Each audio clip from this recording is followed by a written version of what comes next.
Hello and welcome everyone to Grid Network's pre-race show for the OnlyBulls Grand Prix of Portland. I am Tanner Smith, editor of the PitboxPress.com, and with me we have my co-host from Grid Rising and GridNetworkTV.com, Matthew Bro.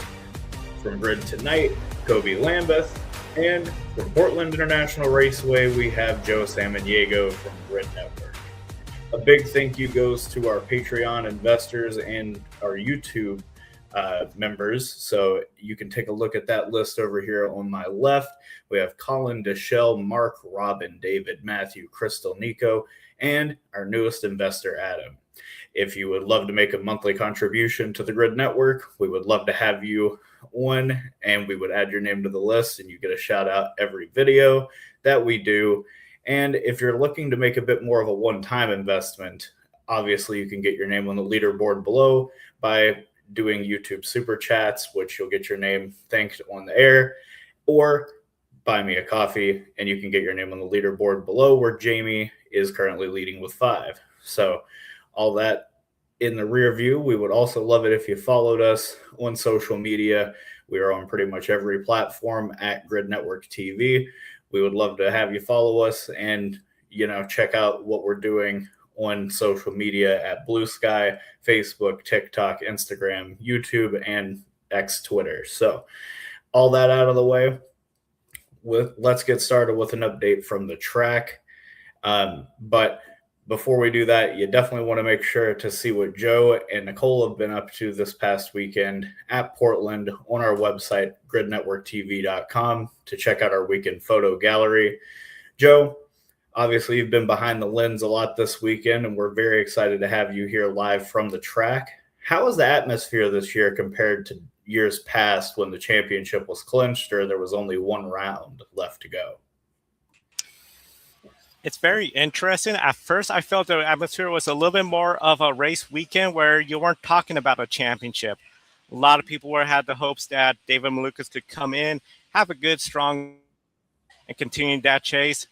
Kyle Kirkwood and, of course, Aaron McLaren, which Pato Award was on the front row pole. He was in contention until he had an engine failure. Well, qualifying changed that, and already the focus has shifted back. Because Alex Palou has the potential to really extend the lead, where with he'll need to have some bad luck. You look at the Aaron McLaren, Christian Lundgaard, Pato Award outside the top 15. David Malukas, poor timing with that penalty. That puts him out of top 10. In fact, Chevrolet just dreadful all weekend. And then really Kyle Kirkwood is there. Can he and those Andretti drivers gain some ground on Palou? Right now, the way it's looking, Palou knows he's ahead of his competition for the championship. He could go out there, just focus on his race, not worry about the championship, what they're doing.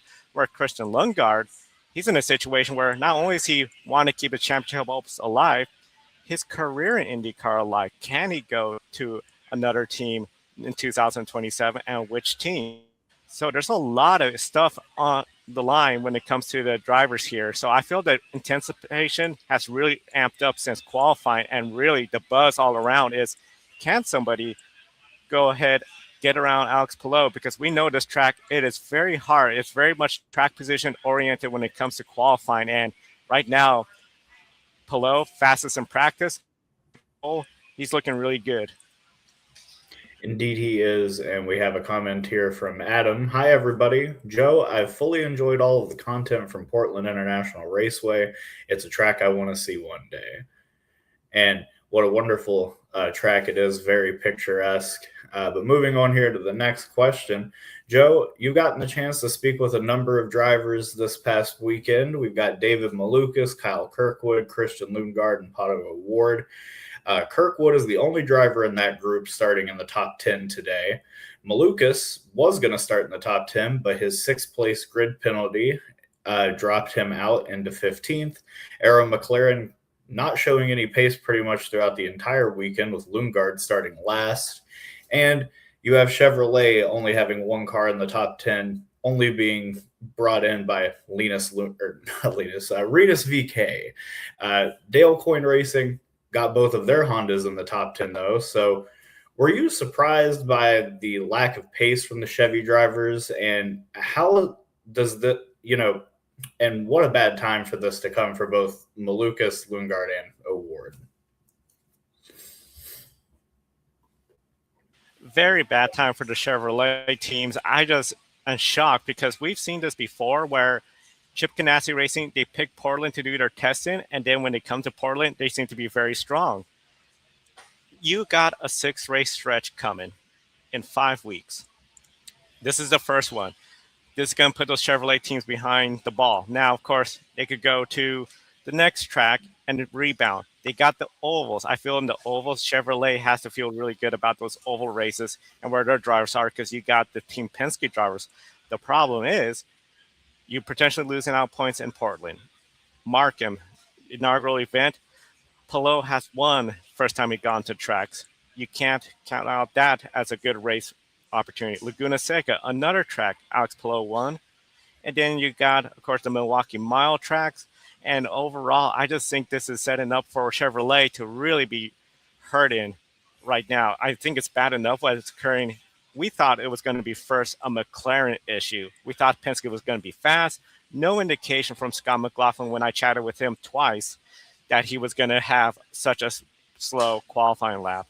So for the Chevrolet drivers, this is not looking pretty at all. I think their big key to try to get a good day, finish in the top 10, you might need luck. And that includes bad luck for others. The Sheldon chicane could pretty much produce death for a lot of drivers when it comes to bad luck because you could get in somebody else's issue. But overall, I just think for Chevrolet, this was just a horrible time to have such an issue where you're not at the pace and you're starting this 5 race weekends consecutively with 6 races. That's something that's going to test all the drivers, all the teams, and the manufacturers. And I think Chevrolet is off to a really rough start. Indeed, they are. The Bowtie Brigade is definitely going to be fighting an uphill battle today. Joe, it seems we're going to have to let you go here, but it was a pleasure having you on, and we hope that you have a nice and hydrating stay at the racetrack today. With all that said, Matthew, Kobe, I turn to you both. Honda, obviously looking very strong this weekend. VK is leading the Chevys. What would it take for Chevrolet to get a win today from VK, Penske, or McLaren, starting with you, Kobe? An interesting question to start off the day, Tanner, but yeah, Honda's looked extremely strong this weekend. I think that's not necessarily a surprise here. But to see the Chevrolets where they are, I honestly expected a little bit more from them. So if you're out there, thinking about your pick of winners for the end of our pre-race show today, you're probably going to lean towards a Honda driver compared to a Chevrolet, since whatever going on at Chevy, it seems like Rinus VeeKay is the only one that's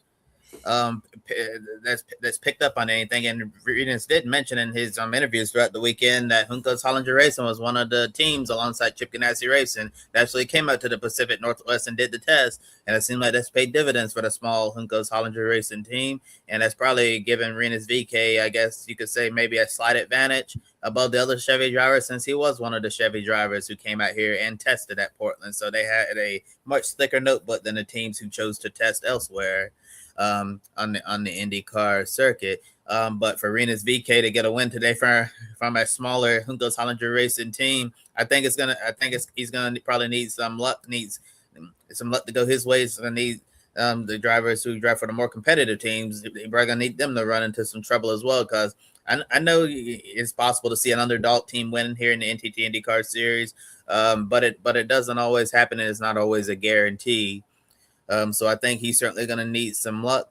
And Team Penske, I honestly expected a little bit more from them in qualifying. So to see them buried, outside the top 10, obviously going to be disappointing for the captain's organization. But we'll see how many spots they can pick off as the race goes on.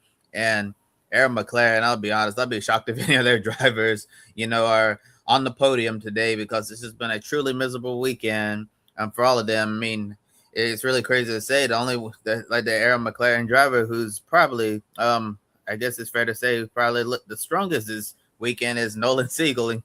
And that's really crazy to say, because we know how Nolan has had quite a bit of struggles during his tenure with this organization. And it seemed like that the number 6 car has been the most consistent and best across the weekend. And then Christian Lundgaard, he's been the best driver on the road course this year, has been out to lunch all weekend. And then Pato Ward, the cars is not to his liking at all. So for this Aaron McLaren team, I think it would take a miracle for them to get a victory today. I just don't see it happening from any of their drivers. Yep. If my audio is working, should be good. Yeah, I agree with Kobe 1000%. It seems like this is going to be a Honda day regardless of what occurs in Portland. I think if you're any of these Chevrolet drivers, obviously VK's in the best position. Obviously, Joe had mentioned this is a track position track, so strategy is going to play a factor. But truly, I mean, it's going to be very difficult for Penske, very difficult for McLaren to really make up the gap that they've kind of dug themselves into at the start. I mean, it was very shocking to see Scott McLaughlin so far back. Very shocking to see a guy like Joseph Newgarden so far back as well. And just, I mean, all of them. Obviously, David Malukas was doing pretty decent before getting hit with a huge penalty. So I'm not sure if, with all due respect to Louis Foster as well as Rinus VeeKay, it's probably not the best to have those guys be your two top Chevrolets to start this event. Obviously, with Foster a little inexperienced, but Rinus VeeKay, I mean, he's been quick lately. So, yeah, so I think for Honda, pretty much overall, it's going to be their race to lose. So I think if you're any of those Chevrolet guys in the paddock right now, you have to be manifesting that Honda has a lot of issues or a poorly timed caution helps you out in your favor. But yeah, that's what I got for those guys.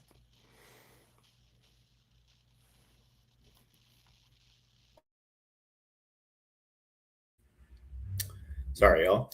Um, that's certainly a good point, Matthew, and to you as well, Kobe. Chevy's definitely going to be fighting uphill and in a mound of sand at that. So it'll be certainly interesting to see how their strategists put them in the positions to potentially steal a win away from Alex Palou. And obviously we've got some other contenders up at the front. But Kobe, I'm going to hand this next category off to you.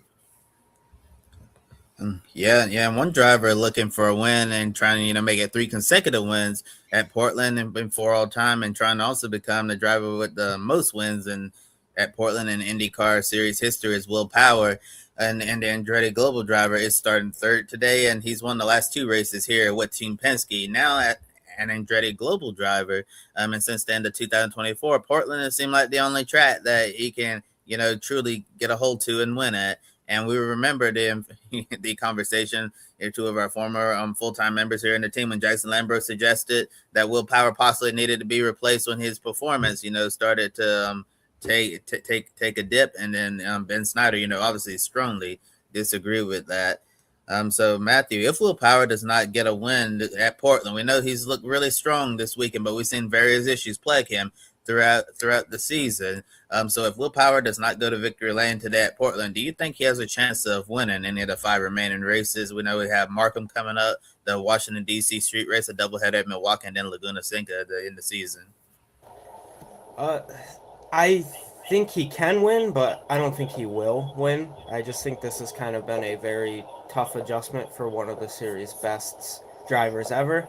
I think this is his shot. I think this has been scheduled or circled on his schedule since the moment he signed the contract to go race for Andretti Global. So for him, yeah, I think he can win, especially Milwaukee's won there before.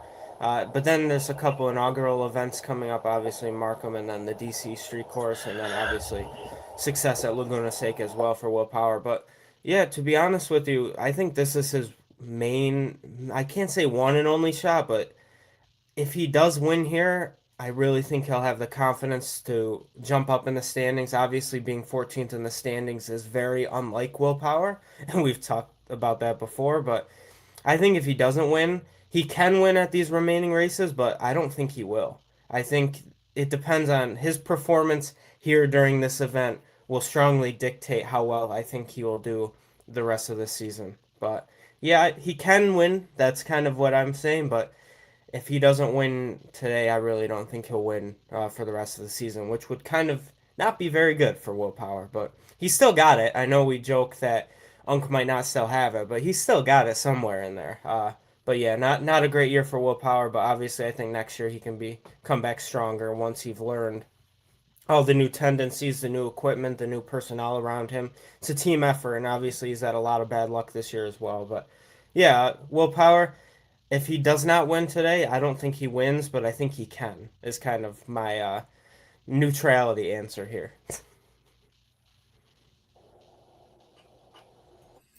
I would say Will Power has got a pretty stiff shot to win today. I think that this is likely at this stage of his career his best course consistently. And you would be, if you're a betting person, you'd be kind of a fool not to at least throw at least like $5 at him. With all that said, Power is one of the best drivers in IndyCar history. Obviously, we know his resume to this point. He's the all-time leader in poles and nearly got another one this weekend, just didn't quite work out for him. Like Matthew, I agree that he's still got that dog in him somewhere, so to speak, but he definitely needs to have like a landmark performance at some point in the year because, frankly, it seems that his clashes on the racetrack have overshadowed his performance and his results. So what I'd really like to see from Will Power today and the 26 teams specifically is just a clean day. I want them to execute all day, and I want them to just figure out where they shake out at the end of the race rather than, we were leading or in the top 3 all day, but then we had an awful pit stop or something to that effect. Like something just always seems to go wrong for the 26 crew, and it's just so it's just mind-numbing and confounding at a certain point. So all that to say, I think that Will Power can win today. I think that he could still win throughout the rest of this year because Milwaukee is somewhat similarly profiled to Milwaukee, and we have 2 races there. Markham's going to be a complete,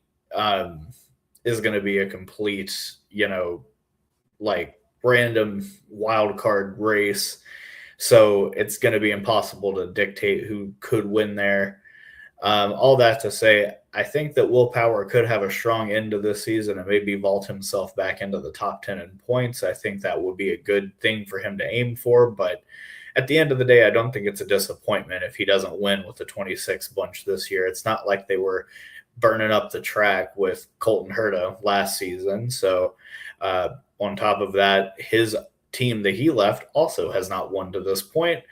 They've contended quite a bit, but just haven't brought home the bacon, so to speak. So all that to say, the 26 crew and Will Power, if they win today, it would be a huge statement victory for both parties, but you've got to execute, and that's been their problem all year.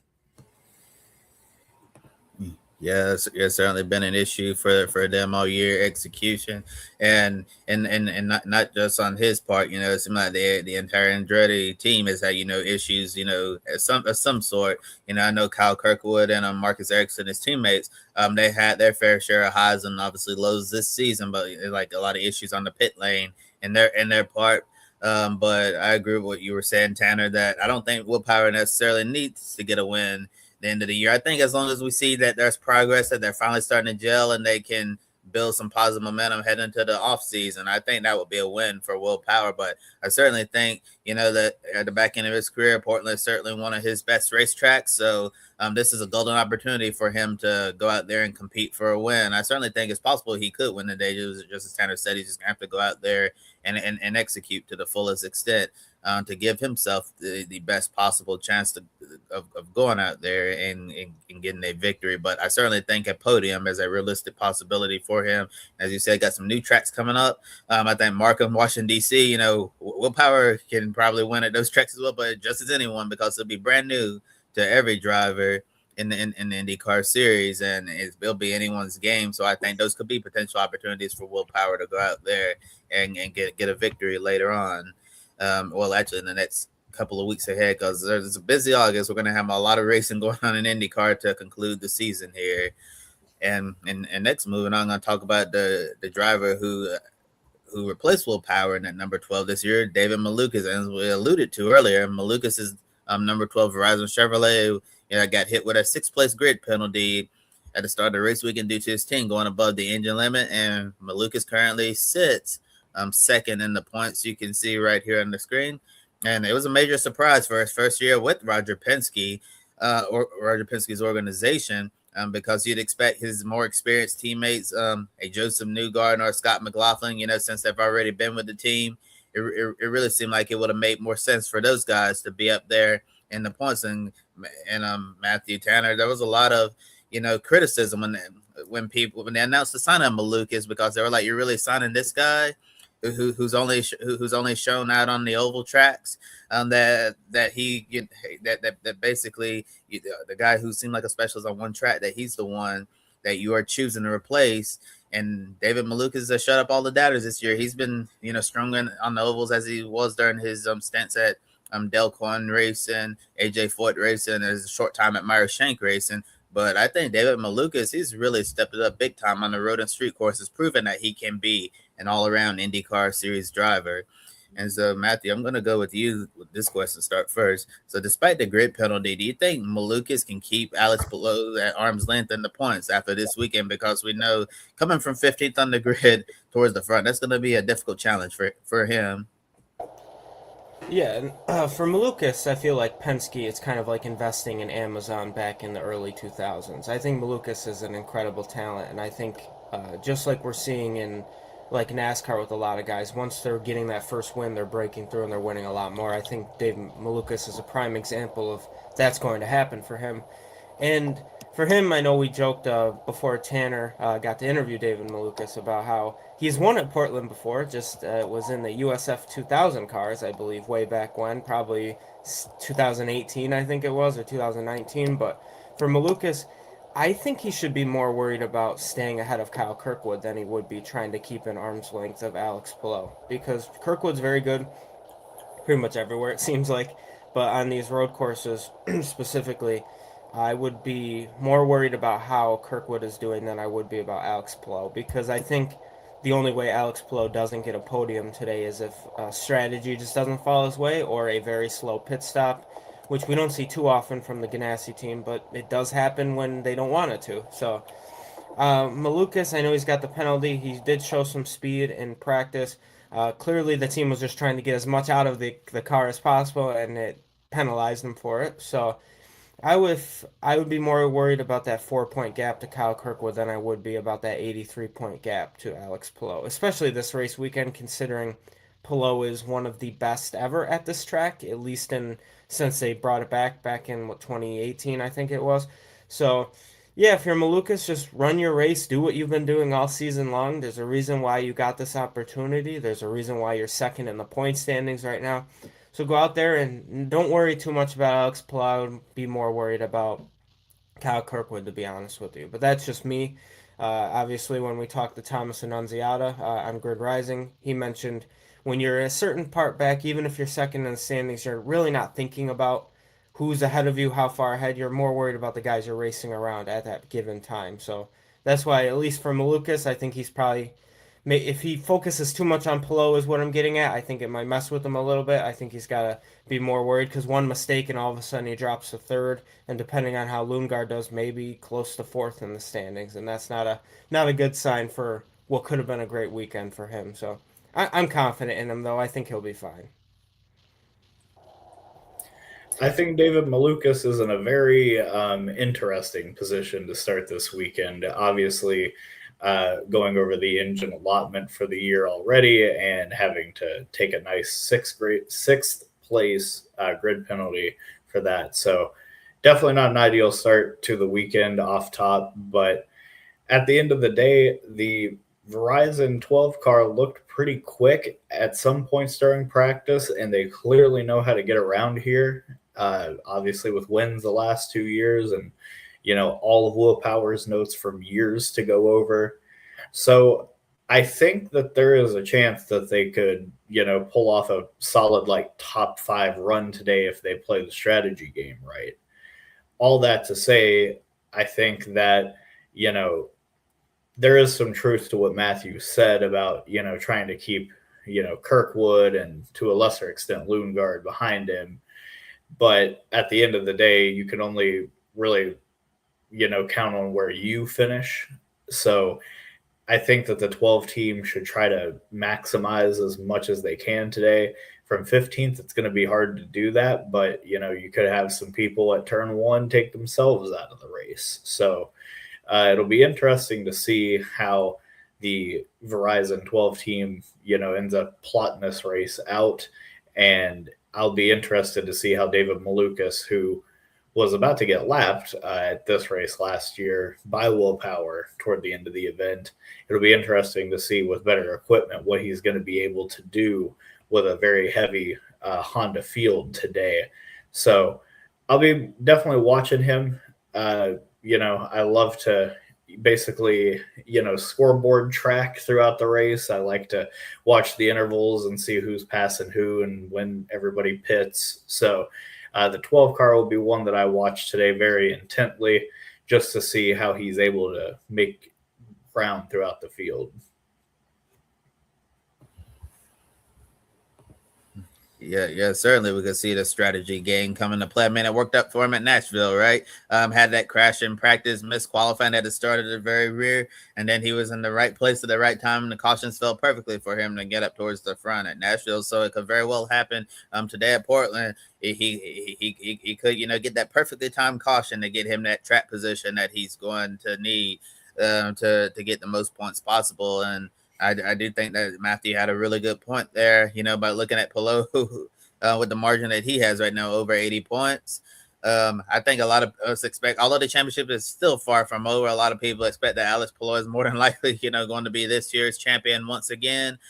So you have to ask yourself, given the fact that this number 10 team hardly ever has anything go wrong to them, although we saw a few hiccups, during the early portion of the summer. You have to ask yourself, does David Malukas truly have a shot to win this championship over Alex Palou? And if Palou keeps doing Palou things, the answer to that question for me is going to be an absolutely not. So I think that Malukas' best bet is probably going to be just focus on finishing second in the championship and maintaining that gap. So he's since obviously it looks like he's going to be the highest finishing Penske driver potentially in the standings this year to try to keep the advantage over Kyle Kirkwood and Christian Lundgaard as we come here down the stretch. And now looking at a pleasant surprise from qualifying, it was the two Delcoin Racing Hondas with both Dennis Hauger and Roman Grosjean getting up into the top 10. And we all know this team, has had some good finishes, here and there over the years. Not so much this year, but Roman Grosjean in his interviews throughout the weekend, he seemed like that he's truly happy. And also yesterday after qualifying, he was surprisingly in a very good mood, despite his number 18 Delcoin Racing team not having a fresh set of Firestone tires ready for him in the Fast 12. Grosjean was saying that he felt like they had a car capable of going to the Firestone Fast 6, but the fact that the team did not have a fresh set of tires waiting for him, he saw that as a very frustrating moment, but he chose to, I guess, take the high road in that situation because the team honestly should have been more prepared for that. I think we'd all agree with that, especially at this level of competition. And so, Tanner, starting with you, is Grosjean helping lead this team's improvement, and is it benefiting his rookie teammate Dennis Hauger? I mean, obviously, a driver that is racing for a team should be contributing positively to any sort of great momentum that they seem to be taking. And I would say that at this stage in his career, Romain Grosjean is just happy to be racing in the NTT IndyCar Series. And he has shown a propensity to get these cars to go very quickly and run up front under the right circumstances. So it doesn't really shock me too much that he is able to be, getting the most out of these Dale Coyne race cars that tend to be a bit more underfunded, tend to be, a bit of, a mid-pack team more often than not. But at the same time, I also think that the Andretti Alliance has helped that team out a ton. Obviously, you look at Dennis Hauger. I think that he showed last year in Indy NXT that he is an exceptional young race car driver. And I think that there is a possibility that it could be more Dennis Hauger wearing off on Romain Grosjean than the other way around. Obviously, Grosjean's been fast in this series since he made his debut, but I think that Dennis Hauger has shown a lot of pace this year when he's been given a decent race car. So it doesn't really shock me that he's up here. I think that this might be more of a mutually beneficial relationship at Dale Coyne Racing compared to, mentor mentee type of dynamic between Grosjean and Hauger. So I would say Dennis Hauger, one of the best up and coming talents in this sport. And I think that it's certainly helping both drivers, just the amount of talent and speed that both of them are able to show. So it'll be interesting to see how the rest of the year plays out. I think that if you're Dale Coyne, it seems that they typically don't have a pretty consistent lineup. So I think it might be in their best interest, if they are going to continue to field two cars going forward, that they maybe consider keeping both drivers if they're able to, and seeing how that plays out in terms of how it continues to develop the rest of the components within the team that aren't the drivers. Yeah, the way I look at it, I think Tanner's 100% correct. I feel like this is more of a mutually beneficial relationship between both Hauger and Grosjean. Obviously, it's great for Hauger to have a guy with so much racing experience under his belt, regardless of the series, as his teammate. But the Dale Coyne Racing cars, I think you could argue that they're just not it this year. They really haven't been it for quite a while. I think the last time they even remotely contended for victory was 2020, when Palou got like a podium, I think it was. But even before that, the last time they even won was 2018. So they're way in the back of the pack, 20th and 21st in the standing. So, but a lot of it's not really their luck. Sometimes they just get caught up in stuff. And I think when you have a guy like Dennis Hauger on your team, maybe you could say he's going to have like a David Malukas thing where he's got to run, get those laps in, but then when a time comes to be put in better equipment, he's going to probably take that opportunity unless there is an investment into his organization. Obviously, I agree. I think the alliance with Andretti has helped them out tremendously, but they're still just behind the eight ball. And I think if they work together and they have a qualifying effort like this, where they have both guys in the top 10, I would argue that's already a win for the race weekend for this organization, to have both their guys qualifying in the top 10, and they're averaging, I think what they have a total of 4 top 10 finishes this whole entire year. Sorry, they have 10 finishes total. So for them to qualify in the top 10, they're already ahead of the game. So I think this race weekend's already a win for them.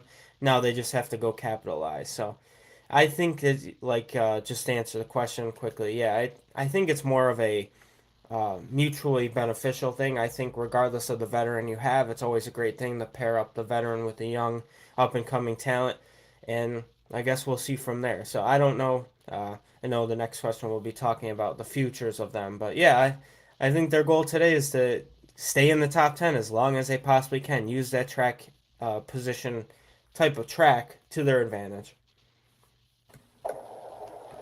Yeah, for sure. If both Dale Coyne racing cars can finish inside the top 10 today at Portland, I think that would be a massive win for the entire organization. But yeah, I tend to agree with both of you that this is a mutually beneficial driver pairing at Dale Coyne Racing. You have the experience Romain Grosjean, who's been there, done that in motorsports, and he obviously has enough IndyCar experience now where he understands, everything that goes on in this year. Then you have Dennis Hauger, a younger and inexperienced team. I know this hasn't been the year, that many hope for from Dennis Hauger. And like Matthew said, we're going to talk about the futures in a little bit, but the original plan for Dennis Hauger was for him to, run this year for Dale Coyne Racing and then go to Andretti Global next year, because Marcus Ericsson has been struggling with that team. But Marcus, has really turned things around at Andretti. It seemed like that this driver team pairing was not going to be good at all for either side. And this year, Marcus Ericsson has truly stepped up and gotten a lot closer, to his teammates and excelled in places where he struggled at last year. So the team was very happy with Marcus Ericsson. So they decided to re-sign him to a contract extension, leaving Dennis Hauger out to dry here, as Andretti is giving him permission to seek other opportunities with other teams. And I think, from Dennis's perspective, that really has a lot to do with him just simply being a rookie in this series, because if you're a rookie in any series, it's going to be extremely difficult, right?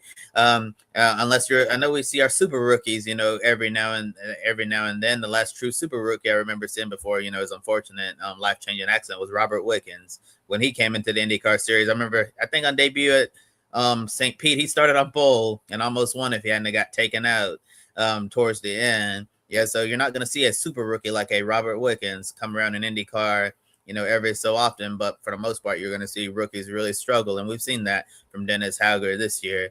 So I'm sure he's going to take a lot of things that, he's learned from his rookie year in IndyCar, also some things he's learned from his teammate Roman Grosjean along the way, and see how he can apply that moving forward if he's able to stay on the grid next year, guys.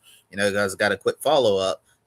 We know Del Coin Racing, and they're always in the silly season game, right? We often don't know who their drivers are going to be until almost a week of the season opener at St. Pete, or at least very, very late in the game. They're almost always the last two seats to be confirmed.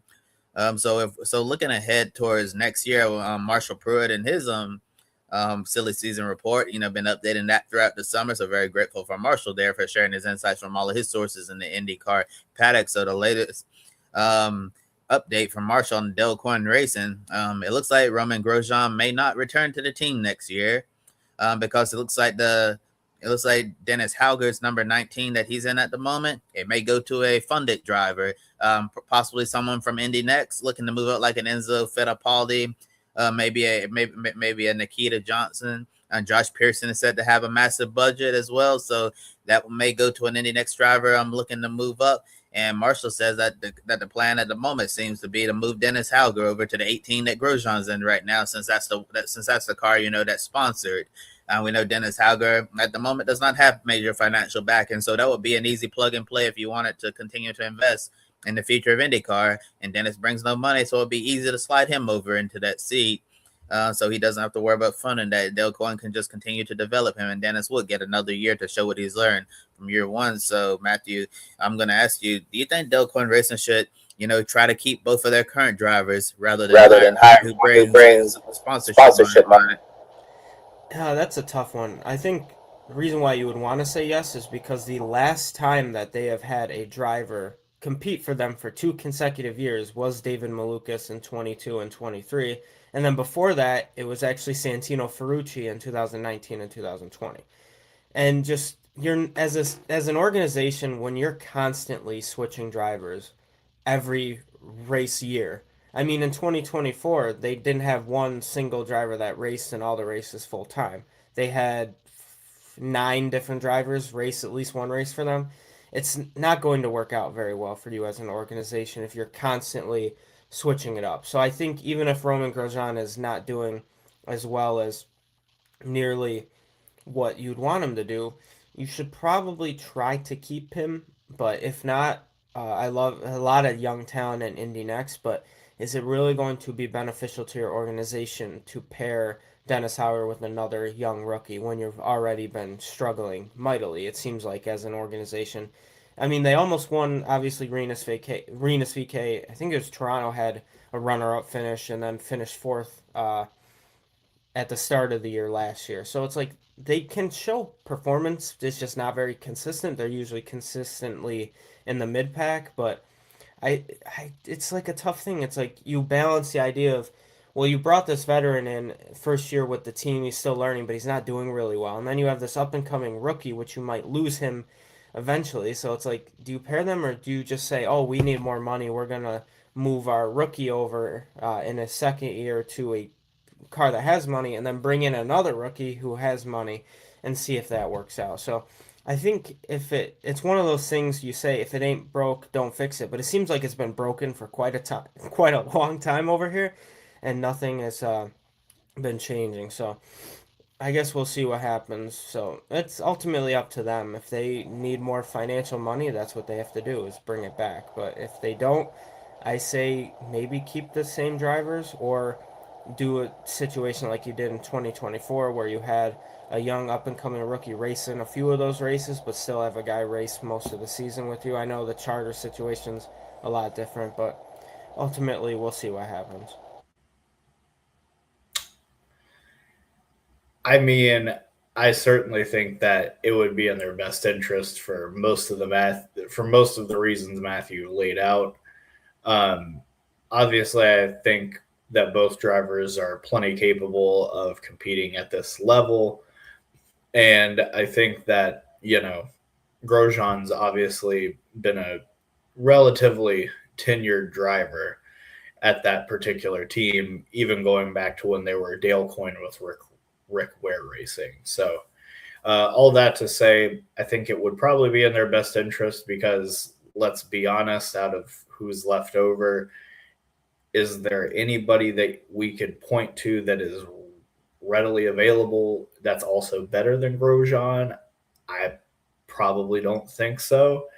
All that to say, though, they've clearly shown to be a good combo this year. It would be kind of silly to break them up for no good reason going into next season if you have the ability to keep both. So definitely more on the side of keeping both than not.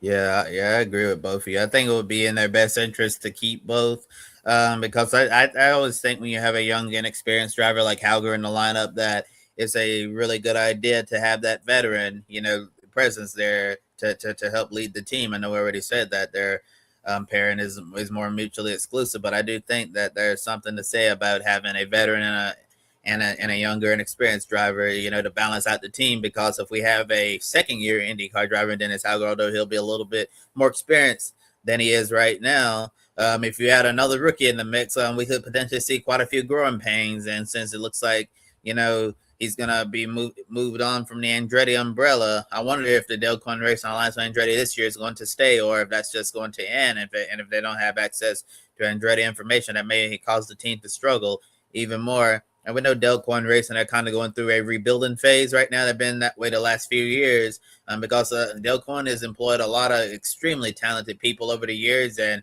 when you have an extremely talented people on your program, the bigger teams are going to come and take them. So a lot of people who start off at Dale Coyne Racing end up going to work for other bigger, more competitive teams in the IndyCar Series. So it's taken a while for Dale Coyne Racing to try to rebuild that talent level back up to where it used to be. So I certainly think that will play into the team's future performance as well. But I think we're all in agreement here that would probably be best for them to run it back. So if they're going to move Hauger over to the 18 next year potentially, since that car is already has sponsorship for it, they just need a driver to basically plug and play. Maybe Roman Grosjean could find some sponsorship and try to get that second seat, but we know Dale Coyne Racing has a history, bringing paid drivers into his program, so it would not surprise me if they ended up taking one of the Indy Next talents that bring funding, whether it's a Josh Pearson, and Nikita Johnson or Enzo Fittipaldi, some of the other top drivers we're seeing in the Indy Next series, or maybe they'll come up and surprise us and take one of the drivers from Formula 2 or another racing series who may bring funding as well. Yeah, there's a lot to talk about in silly season. Matthew, let's continue that conversation.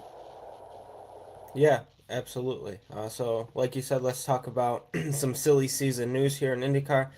To start, obviously, Marcus Ericsson re-signed with Andretti.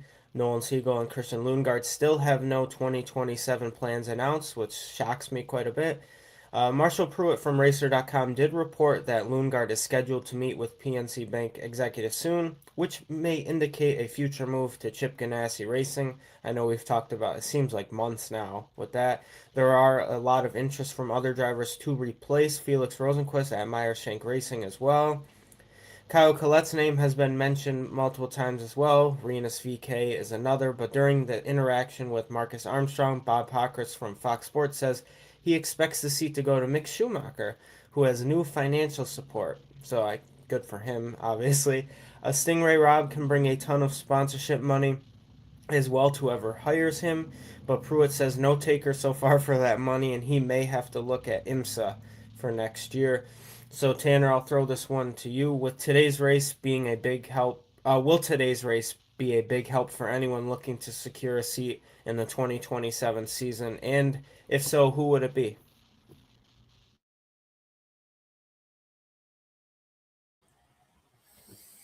I'm thinking specifically of Rinus VK.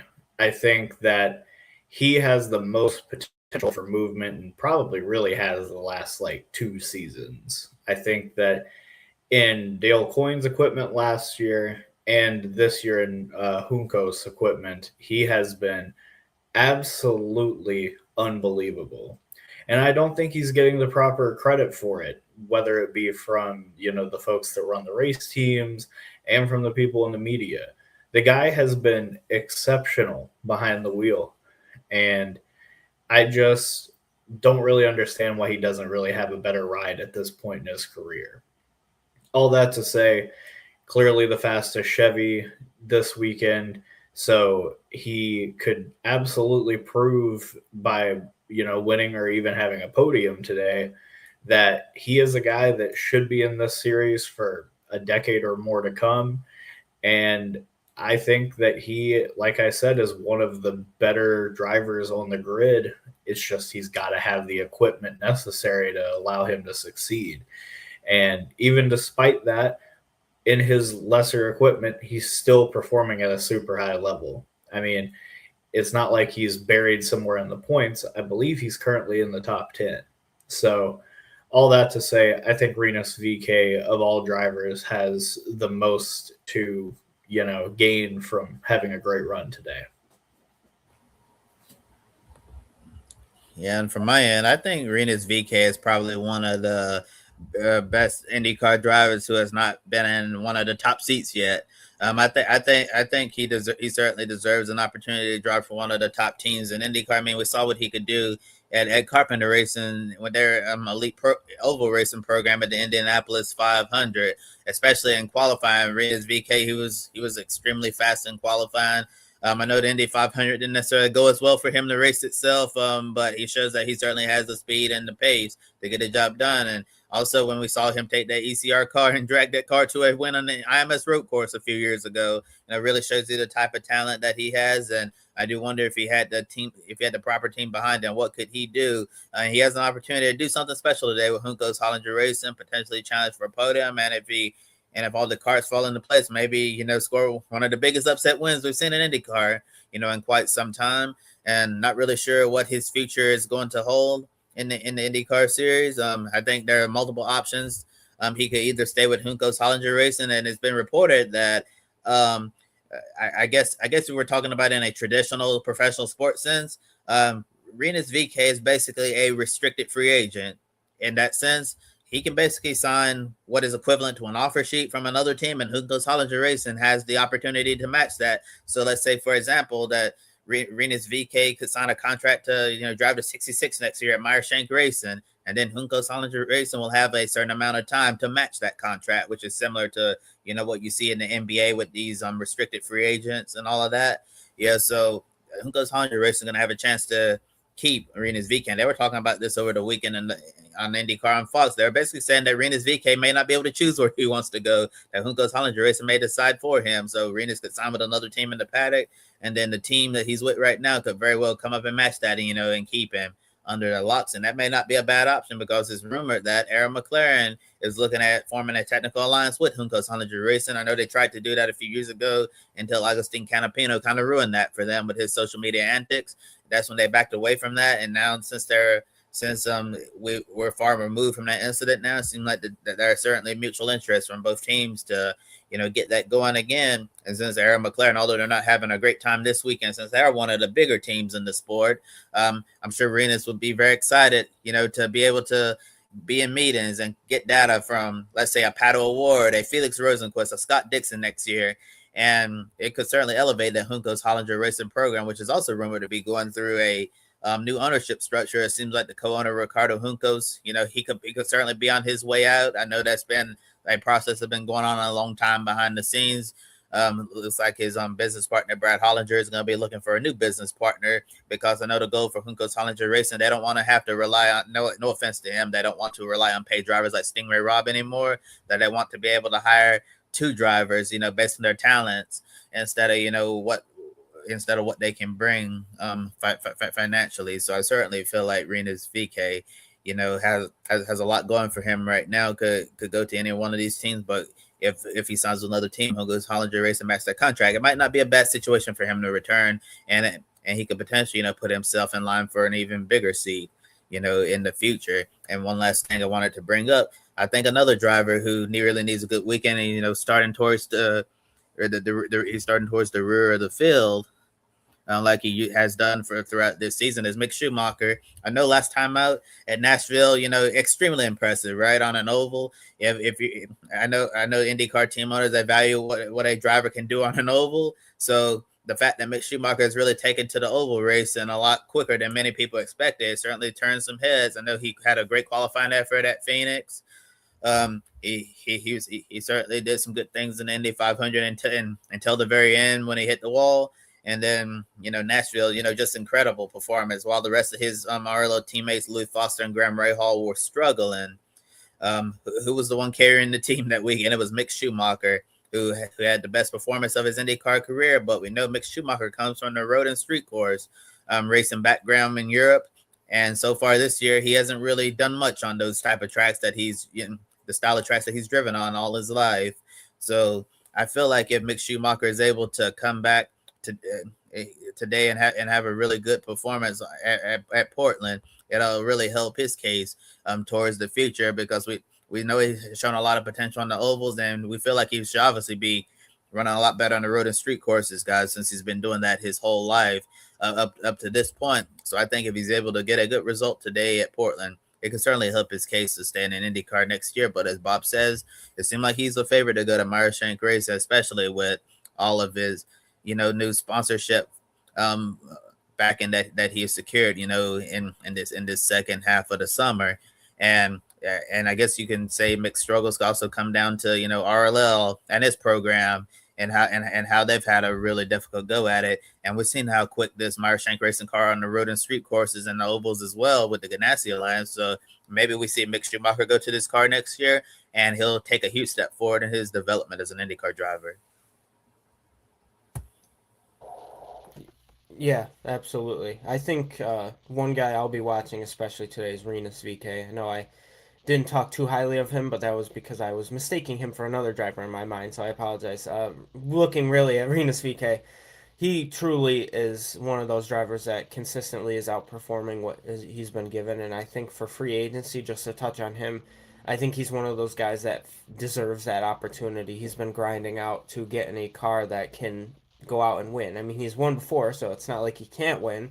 He's got multiple podium finishes as well. So IndyCar silly season, I know a lot of our viewers watch us from NASCAR, Formula One, so on and so forth, but I think IndyCar silly season is probably the best of them all, in my opinion, because you never know what money is going to bring you certain places. But for those guys too, another guy who's obviously switching teams next season, the pole sitter of this race, which is Felix Rosenqvist, he's going to Arrow McLaren next season. He won the Indy 500 this year, and McLaren just really wants that Indy 500 win, so they're taking him and replacing one of their drivers who's been very good this season. Not going to talk about that. However, with Rosenqvist, he has agreed to go back despite McLaren not treating him too well in his first stint with the organization. So, Kobe, I'll throw this one to you.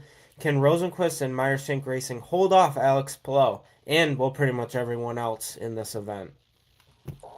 It really feels like this is starting to set up as a case of deja vu, right? Thinking back to Long Beach, where Felix Rosenqvist is on the pole, and we know how difficult it is to pass at Long Beach, the American version of Monaco, a prestige event, but the racing is not always the most desirable. But since that was obviously a track position race, we really thought that Felix Rosenqvist was going to run away with that one because he was so dominant, right? And then one little bobble in the pits decided to race, and that's what handed Alex, handed that one to Palou. So Sir Felix Rosenqvist doesn't want lightning to strike twice in that case, that he wants to get redemption from what happened at Long Beach when he clearly had the best car that day in clean air. And the fact that, that one little bobble on pit road cost them a chance to win that race. I'm sure that's something that's been in the back of his mind for the last few months, despite winning the Indy 500.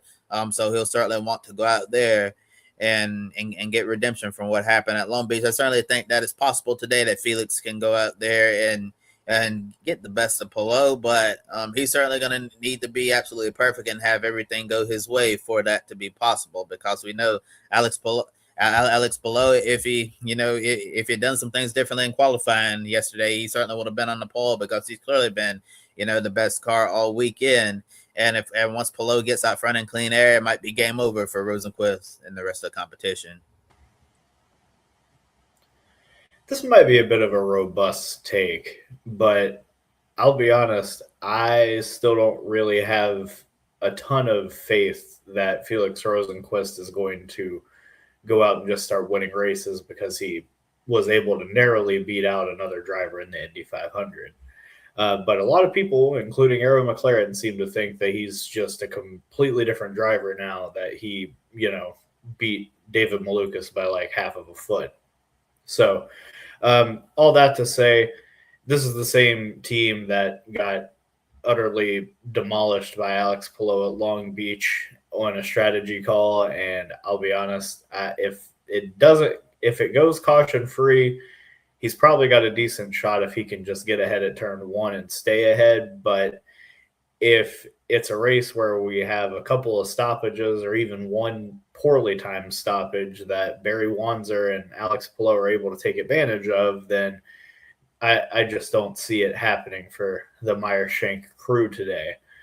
All that to say, they've clearly got a fast race car, but they've had fast race cars a ton of times since Felix joined the team, and have only been able to convert to one time. And frankly, Meyer-Shank in general has only won, I believe, at one racetrack in their entire existence. So I just don't think that they are somebody I would really put the cart behind today. I don't think that they're going to be able to put a whole race together to win. So all that to say, they're showing a lot of pace. They probably should win. I just don't think they will.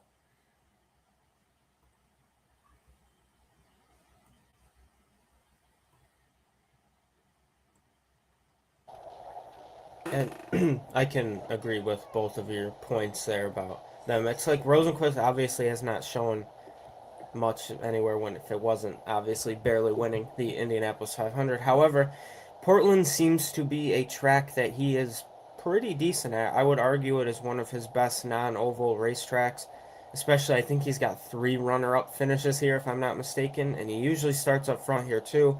However, I don't know. You're going to have to run into Alex Palou, I feel, in order to beat him at Portland. But there is a lot of aggression up front. Obviously, you have Will Power, who's very hungry too. So that top 3 with Rosenqvist, Palou, and Power, I would say my prediction is they're going to be the podium finishers. It just might not be in that order. But Rosenqvist has shown multiple times he starts up front, and something happens during the race where he doesn't end up getting it done. So can they hold him off? Anything's possible, but will they? I really don't think so. And a lot of that has to do with sometimes how these races starts. So just starting with this, there's 25 drivers that will be racing towards turn 1 in the Shelton chicane. No championship to be clinched yet. Most deals are done for next season. So when this race starts, the last couple of years thankfully have been incident free, but it seems like a lot of other times, and pretty much every other series that races here, there's always chaos heading into turn 1. So Tanner, to you, do you think drivers could be more aggressive about the start of this race and potentially cause an accident based on just everything going into this race weekend? Would you mind pulling up the starting lineup for? Oh, yeah. Would you mind pulling up the starting lineup for me? Okay.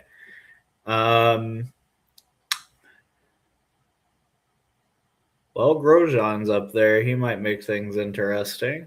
Graham Rahal's very desperately searching for a good run. I mean, it's certainly possible that something could happen. but as was noted in the lead up to this, hardly any cautions the last couple of years, so it's a bit harder to come by.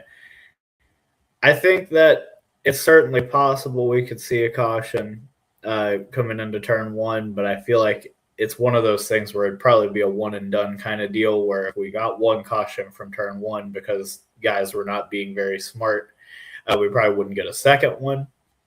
But I mean, we did have a couple of years ago here where Connor Daly and Christian Rasmussen got into it, and that could happen again. But I just don't think that we're gonna have too much of a fuss today when it comes to the yellow flag.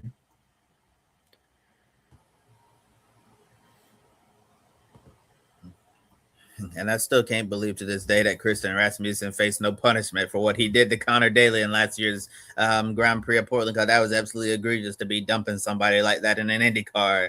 Yeah, at this type of racetrack, especially, where Connor Daly's car went extremely hard into the barriers, but that was a conversation we had in the past, and, I'm going to leave it there as well. But, it's been really interesting the last few years how heading to turn one, with the Sheldon chicane, the festival corners, whatever you want to call it, how we've seen it's been relatively clean through there. I know usually we see a bunch of chaos, happening in those corners. I know when IndyCar first returned there, we saw a bunch of chaos. Cars missing the chicane and exiting the chicane. I think we even saw, a driver flip over several years ago in this event, because it can just get very chaotic. And that's why qualifying is is very important at this racetrack, because if you're stuck in the hornet's nest, you could really find yourself on a lot of trouble. But looking at where the situation is right now with a lot of these drivers, with only a handful of them racing for their futures. Maybe we could see some desperation. Maybe not. But as Tanner noted, Roman Grosjean is usually very aggressive, and maybe he could cause some issues. And you mentioned Graham Rahal as well, who really wants to get a good result. As the last handful of races for RLL, as a team, have not really been the brightest moment for the organization. So I'm sure we're gonna see some desperation. And like I would say, you just have to wait and see what happens as the race starts. Maybe we'll get another clean showing like we've seen in the last few years, or maybe we'll get, a bunch of chaos. Maybe, that gives us something to talk about later tonight on the wrap-up show, 90 minutes after NASCAR or IndyCar ends their races, whoever finishes last. Yeah, absolutely. And then, like this comment from Ace Taylor, Portland is still a true driver's track. I think we can agree with that. And I think, for a lack of a better term, at the start of this race, it's whoever's going to be, I guess, ballsy enough to make that move and see if it sticks. And if it doesn't, it doesn't. But if it does, then you're in a prime position to succeed. Obviously, the field has been just so incredibly close. So this is my cue to kind of throw it over to Tanner to show, looking at qualifying practice, just pretty much how this racetrack goes. So I'll let you take it away, Tanner. Indeed, and while we've been talking about the field, let's just consider how close they all are time-wise. The pole time for Felix Rosenqvist was 58.4828 seconds around a nearly 2-mile road course. 24 cars within a second of Rosenqvist's time, not even just within a second, within 0.6, as Stingray Robb in 24th ran a 59.0258. However, Christian Lundgaard, starting in last, ran a 59.54. Not his best work. But all that to say, Kobe, with the field being so close, how critical will strategy be to today's race? Strategy is going to be very important because once it gets spread out, Portland is honestly so hard to pass here. It's a track position type of game that we're going to see today. So if you get out front in that clean air, unless you make a mistake on the track, or have a mistake on pit road or whatever, or victim of the undercut, you're probably going to need strategy to get yourself in a good position to have a great day here. It's really crazy to see how close the field is. It just shows you how good the IndyCar Series teams and drivers are. I remember in practice, Alex Palou, I think he was like 4/10 clear from the field or whatever. And then like the same distance from Palou to second place The same distance from second place to 15th was like the same distance Palou had from second place, which was to show you, the blister and pace that he set to open up the weekend at Portland International Raceway. And it will be interesting to see which teams and drivers are going to be able to execute strategy to the fullest effect here, and who'll end up getting it right and who'll end up getting it wrong, because you never really know what's going to happen strategy here in Portland, with the Firestone Reds and black tires, having to use those multiple times on the road and street courses now, and then your untimely caution could really shake things up in a major way. So I certainly think we have a lot to look forward to today in Portland, because anything can and will happen in the NTT IndyCar Series. Yeah, and I think too, if Lundgaard didn't have like that poopy doopy qualifying effort, I think the field would have been even significantly closer than what it was. And Lundgaard finished runner up here last season, so I think strategy is going to be huge, like super, super. I think strategy is going to be the most important thing, especially if there is an untimely type of caution. I say if you're like Arrow McLaren and you're Christian Lundgaard, you either run long or hope for the best, because I think Lundgaard, if they figure it out, will have the pace to run in the top 5. Just the problem is when you're at a track like Portland and you're starting in dead last, it's going to be very difficult. But it would not shock me one bit if strategy played a huge factor in this event and you saw somebody like a Christian Lundgaard or any of the other teams that qualified in the back. Obviously, David Malukas is going to have to play some strategy. Who I'm trying to think who else has done well here. Pato Award is another one. Pretty much the McLaren guys too. So I think with the field being so close, they would be even closer if it wasn't for obviously Lundgaard's qualifying. But strategy is going to be the most important factor in this event. And likely if you see guys run long or start slipping and sliding across the track while other guys come in to get new tires, and then if there's an untimely caution, we're going to see some chaos. But likely there's not usually a lot of cautions here unless it's guys intentionally spinning each other out. So we'll see what happens. But yeah, I think strategy is a huge, will be the biggest factor in this event. I certainly think that it'll be a key factor in who ends up claiming the top step of the podium today. That is for certain. Another contributing factor to today's race will be track temperature, as it is cooler today than it was the past 3 days. Yesterday, the track temperature came in at a blistering 122 degrees Fahrenheit when it was 90 degrees in the air. Today, the high is expected to be 82 in the air, so potentially track temperature is going to be hovering in and around 110, 114. So tire management will be key in this race, and Grosjean, because of his team's error in qualifying, actually has an extra set of soft tires he didn't use. So, Matt, starting with you, do you anticipate the undercut being very powerful today, powerful enough potentially to pick up 1 or 2 positions under the green flag? Yeah, I think it could. I also think that there will be a lot of luck playing if you do stay out and not do the undercut, that if a caution falls, it's maybe a blessing in disguise for Roman Grosjean to have his crew not get the tires out ready for him to go out there and qualify. So, yeah, I think that's the one team you're going to have to be looking at, is that 18 team, just to see what strategy they play, and maybe with that extra set of soft tires, how that plays into their strategy, if they're going to 2-stop or 3-stop or whatever they're going to do in this event. So, yeah, I think the undercut will be powerful enough. It just depends on where in the field it starts, because it seems like this is a track that you're going to keep. It's not going to be like the ARCA West race where the leader's 10 seconds ahead. I think most of the field will be running similar lap times, and maybe there's a couple pullaways here and there, but I think the undercut, especially being how close this track is, will play a huge factor.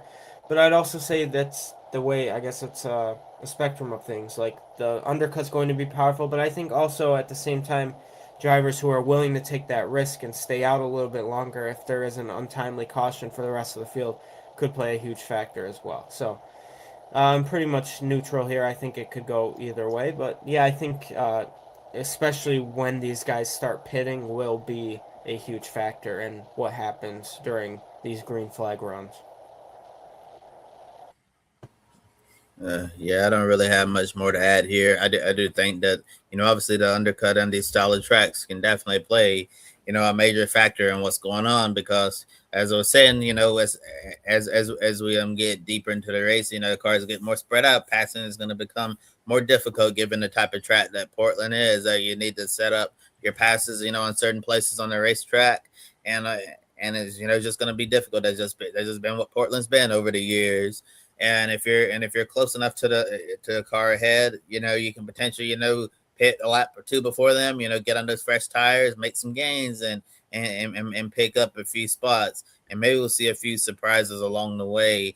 But yeah, whenever we come to these races, always looking forward to seeing what strategy game is going to play, and wondering which one is going to work out, because you always have a primary strategy, then you have an alternative strategy, and then as I mentioned earlier in the show, untimely caution could really throw a wrench in the plans. We may see something entirely different play out. Indeed. And, we have this comment here from Denver. It shows the depth of drivers IndyCar has for years, because 10 to 12 drivers could make Formula One. But because of the elusive nature of Formula One, IndyCar has become a prime position to capitalize on talent they have left to build upon. Couldn't agree more, honestly. I think that, obviously a lot of people try to discard IndyCar as a bit more of like a, castaway for folks that just weren't good enough for Formula One. But I think that it's a lot more complex than that. And it has definitely grown an identity of its own, especially given that they run on ovals. But all that to say, let's talk about one of those Formula One castaways. We have Mick Schumacher, unfortunately, this weekend the slowest of the Honda brigade. Will Buxton mentioned comments Louis Foster made earlier this week about his teammate Schumacher hurting the team's effort because the team bent over backwards to accommodate him. Remember, Schumacher is a rookie this year, but last year, Foster was in his shoes as a rookie and had teammate Devlin DeFrancesco, who is now out of the NTT IndyCar Series. So, Kobe, starting with you, were Louis Foster's comments about Mick Schumacher setting Rahal Letterman Lanigan Racing back fair or foul? Well, I'll start off by saying, if I was in Louis Foster's shoes, I probably wouldn't, be saying that about a teammate. It was certainly very interesting to see that interview he did on YouTube with another media outlet on this subject of Mick Schumacher, potentially hurting the team. And I will say, in Mick's defense, his team was already wounded before he even joined this organization. So that was so I believe that this is a lot more complex, than just saying that Mick Schumacher set the team back. I believe this team was already on the back foot before Mick even joined the organization. But I guess I can kind of see where Louis was coming from in this instance, given the fact, that when Mick came over, they did everything they could to accommodate for him. They basically rolled out the red carpet, giving him the special test of the IMS road course, having him go to the shop, giving him the full tour, having him meet the entire team, and even bending over backwards for him to give him, his number he used in Formula One, number 47. And I have a feeling if that was for any other driver in the field, they'd probably be running a number 30 car, right? Instead of number 47, but they gave Mick exactly what he wanted there. And during the summer, Marshall Pruitt reported that Mick was like on his fourth or fifth engineer this season, because it's been a revolving door of engineers, trying to unlock performance in this number 47 Honda.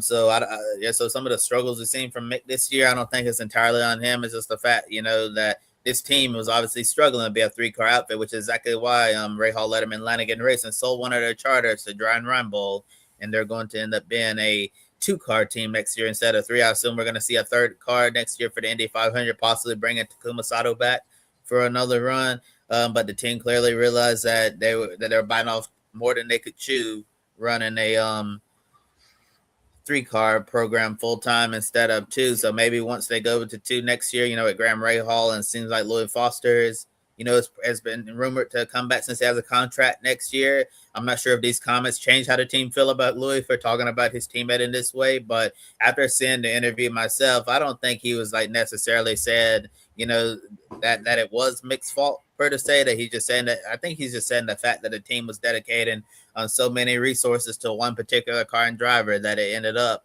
hurting them all as an organization from taking a step forward. But yeah, very interesting that Louis Foster decided to be so candid about Mick Schumacher and his role when he came to this team at the start of the 2026 season, and how the team really, put their arms around Mick and did everything they could to give him the best chance to be successful this year in IndyCar. Yeah, it sounds like it's one of those things like, well, is he right? Sure. Should he say it? No. Don't. It just sounds like Louis Foster's talking as a guy who has a contract knowing the team situation for next year, assuming that Schumacher's obviously not going to be there. So it could be one of those things. I would be mad too if I was Louis Foster. Be like, oh my God, we got this guy. You could say because of his last name comes over. You're putting all the resources in while we're all suffering. But then you look at it, and besides the Dale Coyne Racing team, the only other Honda that's just as bad as Mick in the standings is Louis Foster himself. So it's kind of shouldn't be throwing stones in the glass house when just the whole organization seems to be down. But like you said, Kobe, it seems like it's a fair criticism, but it's just like he's speaking as a guy who who seems to know the future of this team already, and obviously it hasn't been like publicly announced that Mick's leaving, but it kind of has been. So Foster seems like he's got the contract underway and he'll be returning to the team. But then again, we've seen things change at a given second, so I'm not sure. But yeah, it's like one of those things. It's like you were in a very similar situation last year. It's like why it's kind of not inflating your own ego by saying stuff like that, but it is what it is for Louis Foster making those comments. Are they fair? Probably, but are they also foul because you're making your organization not look very great by being honest? Yeah, that's exactly. So maybe a little more training I bet you they've had some conversations like don't crap on our other drivers even though they're not returning next year. So we'll see what happens. But yeah, I guess the goal for the end of the year is just to continue to improve. And if you're Louis Foster, you're currently sitting 18th in the standings.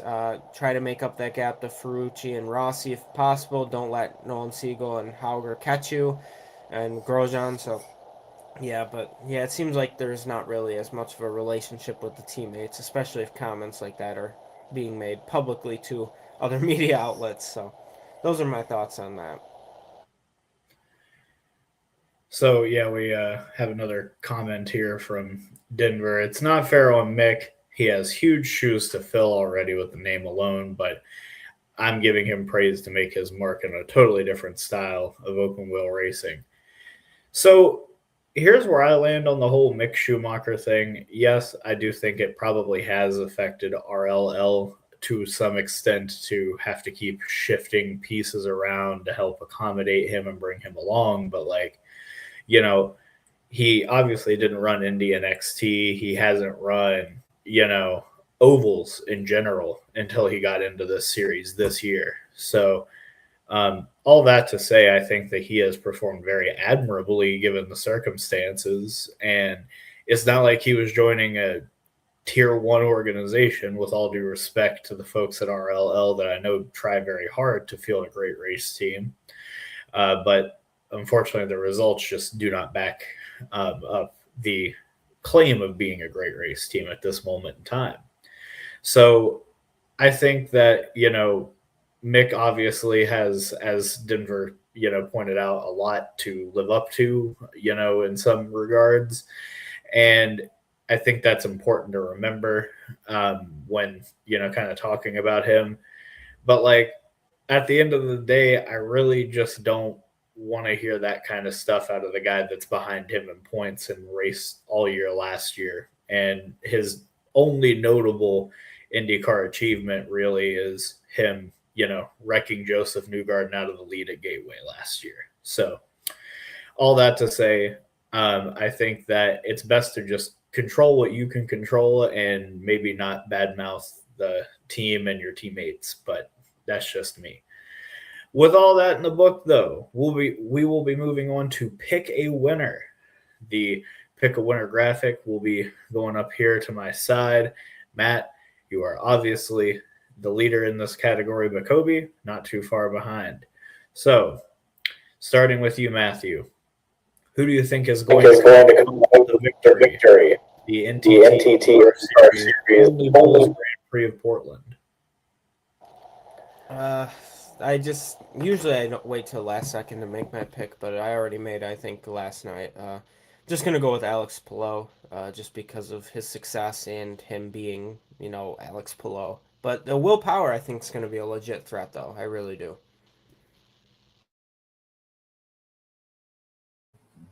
Yeah, and for me, I'm gonna go with Alex Palou as well. I think it's an easy no-brainer here. Since he's obviously the best driver in the series, and 9 times out of 10, he's gonna win these races. Unless he has a rare issue on the track, in the pits, or if there's an untimely yellow. So unless those things happen, I think Alex Palou is gonna get the job done. And in the comments here, Adam says he's picking Alex Palou as well. And for NASCAR, I was also going with Ryan Blaney. And answering one of our earlier questions, he said he thought that Will Power will win at least one IndyCar race before the end of the season. And then Denver right here says that Will Power is his pick to win the race, because you can't keep an old dog down. And Denver and I are of a like mind because Will Power is my pick for today. Did you all want to make your NASCAR Cup Series predictions here as well? For me, I think I initially picked Ryan Blaney. I'll probably just stick with that for now, just because obviously it's Ryan Blaney at Iowa. So. And I'm going with Ryan Blaney as well. Looking at practice yesterday, he was fastest in the 5, 10, 15, 25, and 30 lap averages. Shows that's the best car on the long run. He also has this beautiful Kyle Busch tribute helmet that he's going to gift the Busch family and especially for Kyle's son Brexton. With really nice gesture. I'm sure it would be really special for Blaney not only to win here in Iowa, but also to win with that Kyle Busch tribute helmet to give the Busch family be even more special with it being a race winning helmet for him.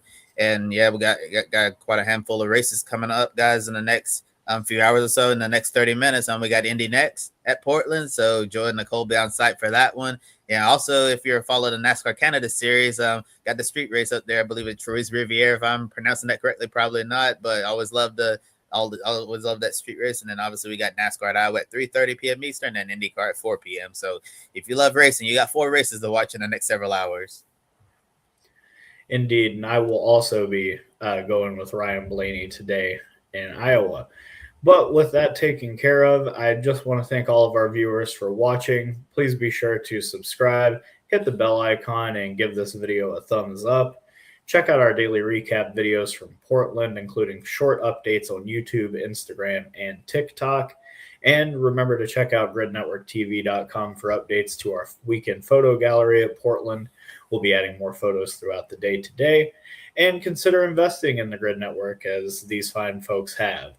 We have Colin, Deshelle, Mark, Robin, David, Matthew, Crystal, Nico, and our newest investor, Adam. But with that taken care of, from Matthew Bro, Kobe Lambeth, I'm Tanner Smith. Thank you so much for watching, and enjoy the races. We'll see you on Grid Wrap Up later tonight.